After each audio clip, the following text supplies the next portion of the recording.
already. We'll move on now to our second topic, and that is going to be A Rainy Day in New York. This is the 2019 Woody Allen film. I honestly hadn't heard about this one. It wasn't until recently I'm like, you know what? We haven't got a Woody Allen movie in recent times, and I think COVID and lockdown really threw me off there, where I wasn't thinking about going to watch a Woody Allen movie every October like we usually would be. So yeah, for this one, I bought it on YouTube, and Ben and I partook in a what's the word? Synchronized viewing online together, which was great. Terry, unfortunately, yet to watch this one, but we can just discuss it ourselves. Ben, I'm going to go over to IMDb. Like I said, 2019 with a runtime of 1 hour and 32 minutes. It is a romantic comedy, and IMDb synopsis goes: a young couple arrives in New York for a weekend where they are met with bad weather and a series of adventures. Does it get much more vague than that? My God. Written and directed by Woody Allen, one of my favorite directors, and most notably known for Midnight in Paris, Blue Jasmine, Vicky Cristina Barcelona, among many other films.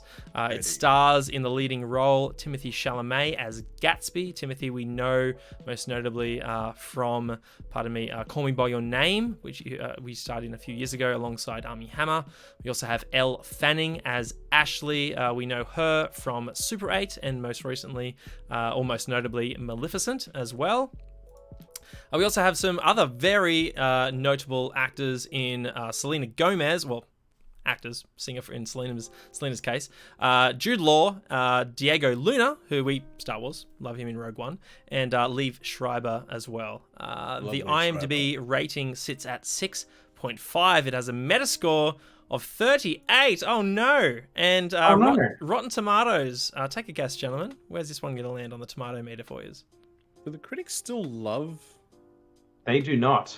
I'd say an even 50, Shane. 60. Let's go 64 plus or minus 4. Ben is almost right there. 48% rotten. Wow. For A Rainy Day in New York. Now, I mean, no surprise here. I've got this huge bias towards Woody Allen movies.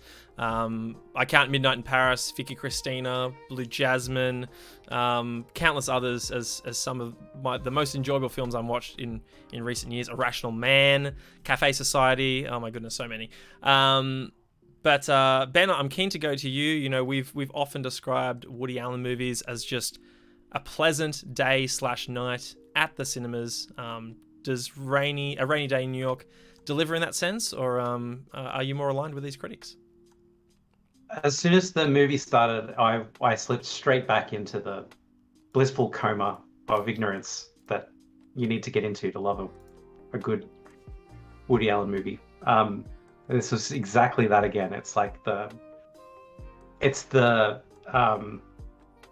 character narrating his thoughts over the music that's playing, and the way that they speak is just so ridiculous, and what I think an old person would think is romantic. Like it's a 80-year-old's version of romantic dialogue, which puts it in a place where it's very easy to not enjoy it. Like the female characters are saying things like, "I just want to be held.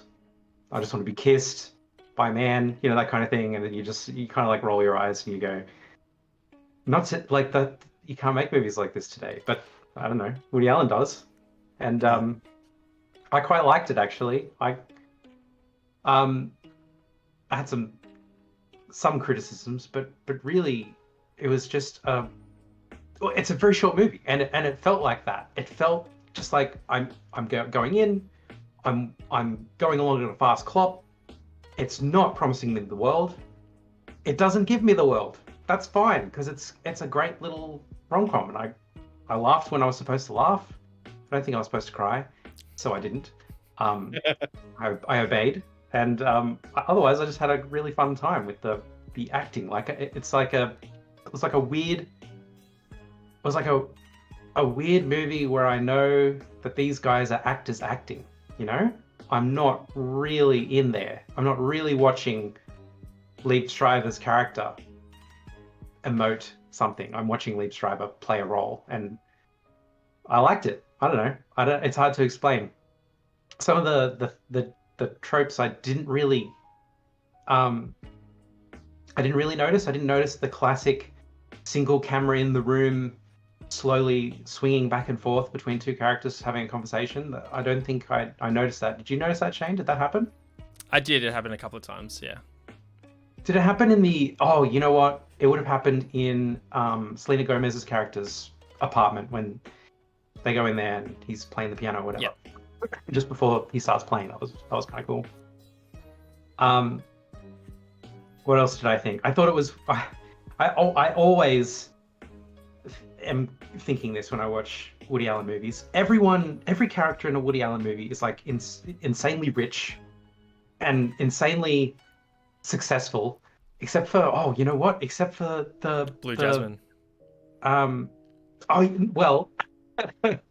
Blue Jasmine's filled with that as well. Like, there are characters, just not all the characters. Just right? not all the characters, Yeah. but like the coming from money kind of character who doesn't know how to live in reality when you need a job and all that kind of stuff. Yeah. Mm. But I was thinking of what's the Wonder Wheel. I was thinking of Wonder Wheel because that's like extreme poverty, how we're living hand to mouth kind of thing. But apart from that, as the exception for the rule, it's always like he's a banker and he owns banks, or he's a writer and he's like the biggest writer in the country or something, you know. So even the main character in this one, which is like someone who's lost, who doesn't know what they want to do with themselves, has no motivation to succeed in a traditional sense. Even he's stinking rich. Like, he's just a gambler who's just always winning money. And he's just like always rich, flush with cash. And he comes from like insanely rich parents who have like a house on Park Avenue kind of thing. And it's just crazy. And he's going out with a girl who is the daughter of a guy who owns a bunch of banks, and all his friends from school are, you know, what's he doing now? Oh, he's, you know, directing movies, or he's running a newspaper or something like that. He's only 22 or whatever. But it's just like, it's always rampant in the characters that Alan puts to the page, and this one was no different. So I just couldn't help but constantly notice that. I'm like, why do I care so much about all these rich kids running around having no problems, but you know, love problems or whatever that they end up having? How am I going to be so successful like my parents? Like that kind of problem. I think in most instances where the setting takes center stage for a lot, it's almost like, you know, a character unto itself. You know, we talk about Paris in the rain. In this case, it's New York in the rain. Vicky Cristina, Barcelona. It's Barcelona is a character, right? I think it's so much easier when your characters are rich and can afford to go anywhere, right? You can just write that into the script and have them moving about. So yeah, no, I definitely empathize with that, Ben. Yeah, it's a good point about the city being a character. This is like this is a lot like Paris with Love, except it's New York now, where we're kind of romanticizing the city and the dreary, cloudy, rainy day that is totally like the peak New York is as it's thought of, just exactly the same as Paris's. And Gatsby in this, played by Timothée Chalamet, is very similar to Gil Pender in Midnight in Paris, right? Where he's most excited about this weekend in New York City with his girlfriend, and he's like, we're gonna stay at this hotel because it's nearby to this bar, which has a great penis that I'm gonna show you, and then they're gonna go have dinner over here, lunch here, and yeah, like I think the character is well written around his love of New York. So yeah, no, I'm glad to hear that, you know, you sank into that rhythm, Ben, because I certainly found myself in the same position where I at the very beginning I was a bit off-put initially by the performance of Chalamet and Fanning, in the sense that it really seemed as though they were out of place in a Woody Allen movie, and they weren't quite as, you know, authentically like feeling, I suppose, the rhythm of a Woody Allen script, and it really felt as though they were just, to Ben's point, just playing Woody Allen characters that didn't, like, when Midnight in Paris starts and it's Gil Pender and his wife played by Rachel McAdams, And they're in just one of the gardens by the river talking about Paris, and he wants to move there, and she's like, no, this is only somewhere we can holiday. Like, immediately I'm sold on them. Whereas, at least initially for this, I'm like, oh, I don't know if these have just been, poorly casted or whatnot. As we, It's just Timothy Chalamet just narrating to you, talking to you about him before you even care at all. Yeah, but even then, like Elle Fanning, it just didn't feel like a real character to me, and until you start to, I suppose, see her personality is exactly that, very boisterous and nervous and sort of jittery, and you're like, oh, okay, then this is becoming more apparent that this is exactly how I'm meant to be seeing this character. But yeah, I think for like most Woody Allen films, it's not. This is gonna blow you away, but I wish more movies were like this, man. I wish I could just go in and there's someone like a filmmaker, a storyteller has crafted this absurd story out of nothing. This isn't Save the World. This isn't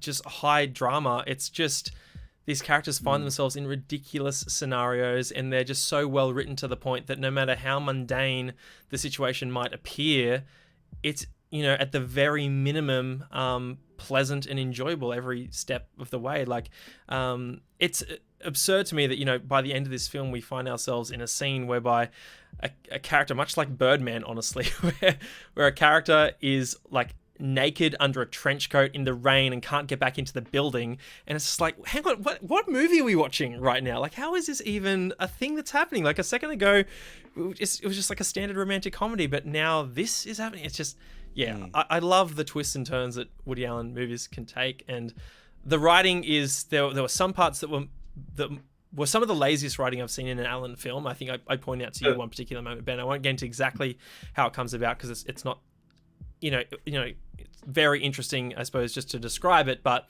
in the moment, I'm like, oh, okay, that seemed like a really poor line just to get the story or this character arc where we need it to go to move into the next act, so to speak. So I want to get into the one for me that was really, really lazy was when Ashley, Elle Fanning's character, is talking.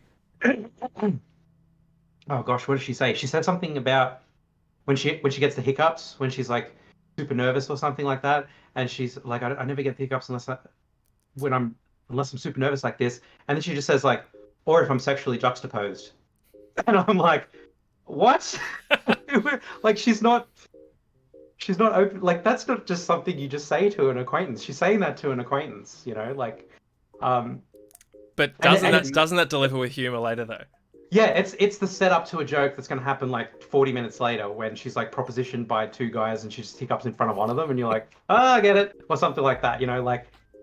It just comes back a couple of times later on when you're like, haha, I see what's happening here.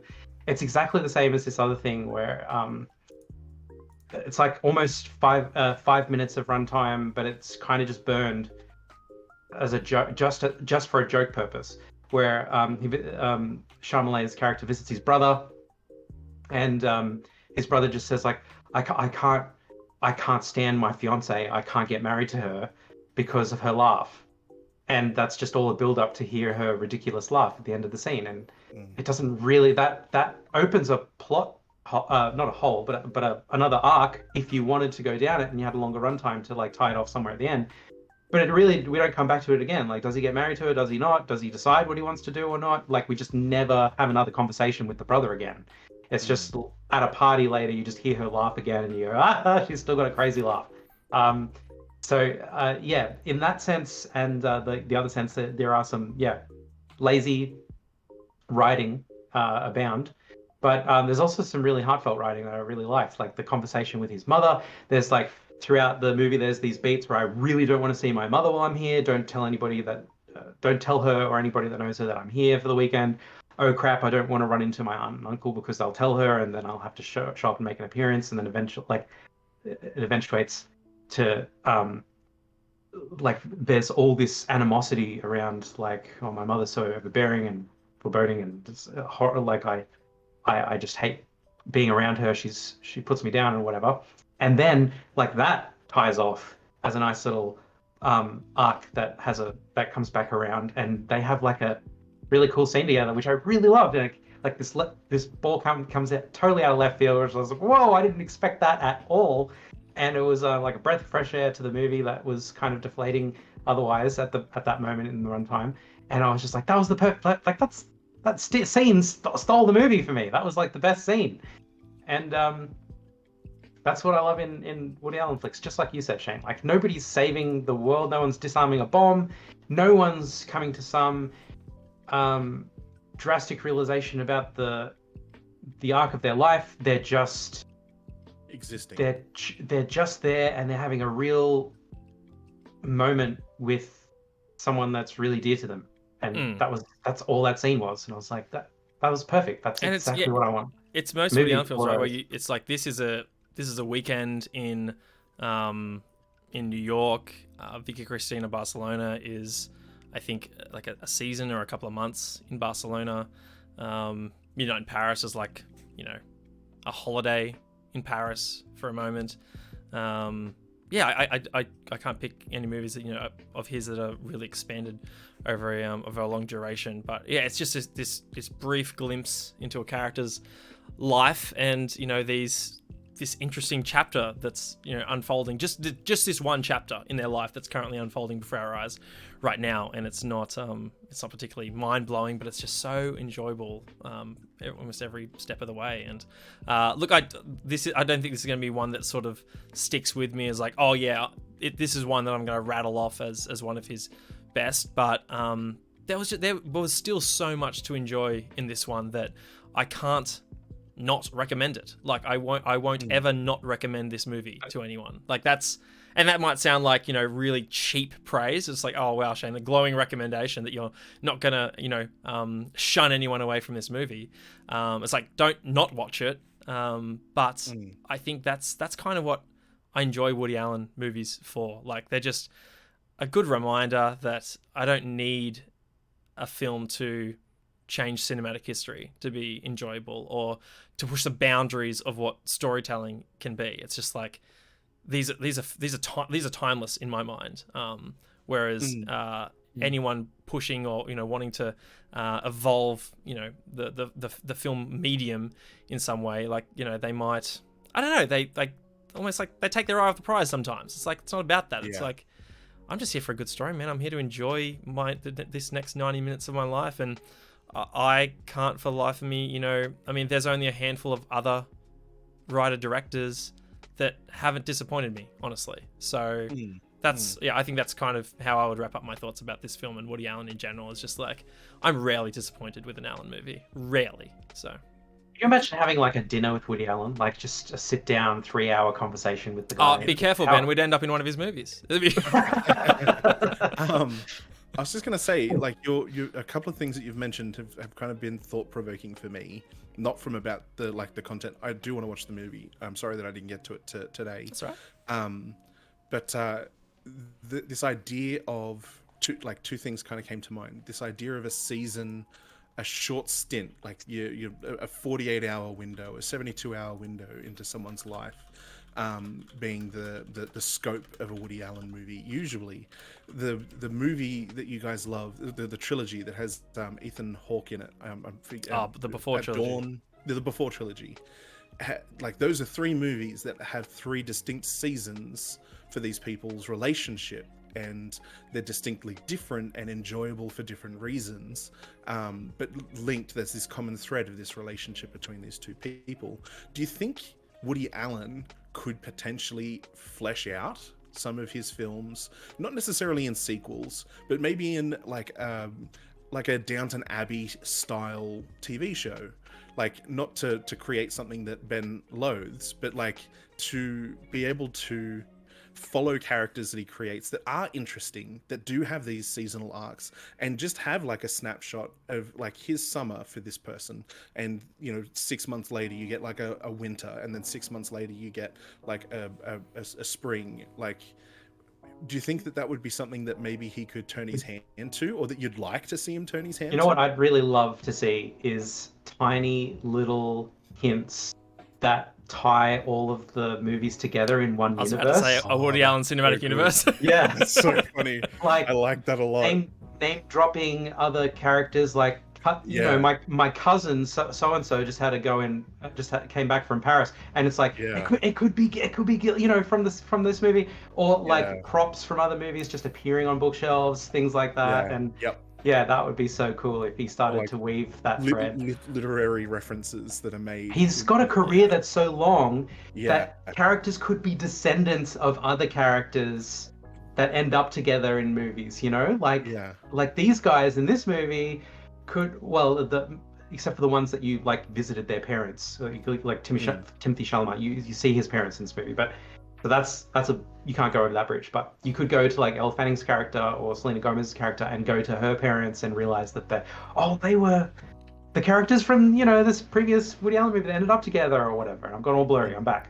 That kind of thing would be really funny and fun if he did something like that. Yeah. To answer your question about the TV series, though, he wrote a TV miniseries, 6 episodes back in 2016 called Crisis in 6 Scenes. I haven't, you know, looked into it at all, but that might be something worth visiting and just to see how he writes over the course of 6 episodes. I think for the most part, like, there's some of these characters are like so, and the circumstances they find themselves in are so absurd that I can't imagine visiting them like week to week or being particularly like, I'm just trying to think of like the storytelling format of a series, right? And you're drawn to come back each week.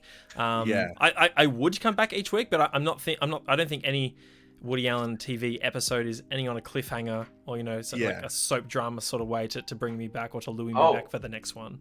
Yeah, speaking of never ending on a cliffhanger, if you are a gentleman that wants to know how to break up with somebody, watch some Woody Allen movies, because he does it with taste and honesty, and it's like it's great. It's like, you know, looking at introspectively, we've got something here that's not working, so let's free ourselves of this thing and have a great life being separate from one another. Like, it's not like this band-aid I have to tear off my wound and oh my god, it hurts so much to break up with somebody or anything like that. It's just like I can see it totally being a realistic breakups, the way that he does it in his movies, which I always love as well. When I see it, I'm like, yes, that is how you do it.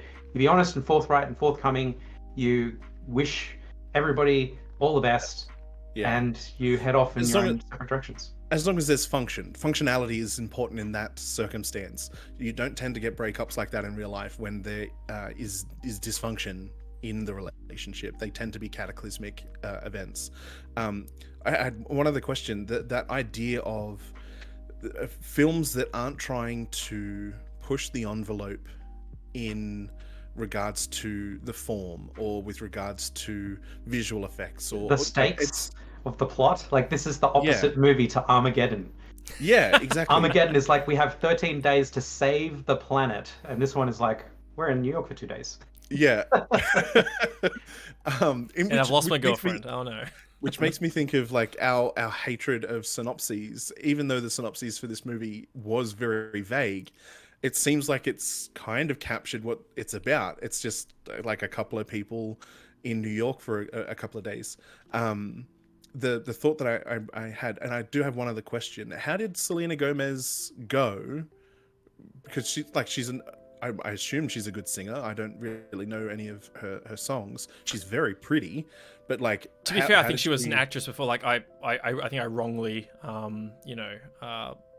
misdescribed her. Like, she was an actress first, right? She was in a bunch of, you know, Disney TV series on the Disney Channel beforehand, and then she pivoted into singing.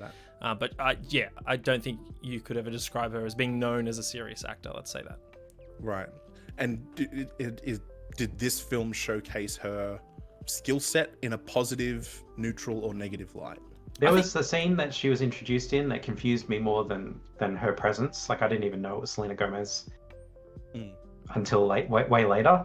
And it's like this scene where he stumbles upon an old friend from school shooting a low budget, like a art project movie or whatever, in this alleyway.